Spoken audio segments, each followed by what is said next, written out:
हम बात कर रहे हैं कि सही स्वर्ण प्राशन का चुनाव कैसे करें।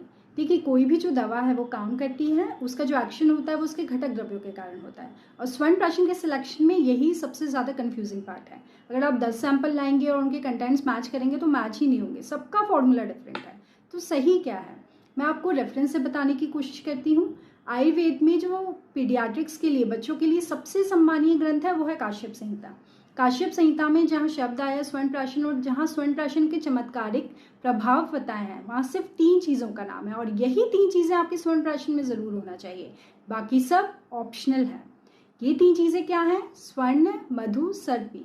यानी स्वर्ण भस्म को मधु और सर्पी के साथ यानी घृत और शहद के साथ मिलाकर प्राशन फॉर्म में जब बच्चे को चटाया जाता है उसे स्वर्ण प्राशन कहा गया है, और इसी के चमत्कारिक प्रभाव बताए गए हैं। जैसे 1 महीने तक लगातार इसे दिया जाए तो बच्चा परम मेधावी हो जाता है।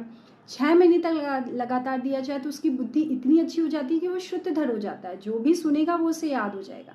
बाकी हर्ब्स हैं वो बुद्धिवर्धन करती हैं, इम्यूनिटी बढ़ाती हैं। आगे भी काश्यप संहिता में इनका वर्णन है कि इनका भी आप लेहन के लिए उपयोग कर सकते हैं। जो और दूसरे आचार्य हैं, आचार्य सुश्रुत, भाव प्रकाश, उन्होंने भी दूसरी हर्ब्स को ऐड करने के लिए कहा गया है। लेकिन अगर ये नहीं है तो भी आपके स्वर्ण प्राशन में कमी नहीं है। और ये एक्ट कैसे करती हैं, ये काम कैसे करती हैं, मैं आगे की रील में बताऊंगी। Keep watching.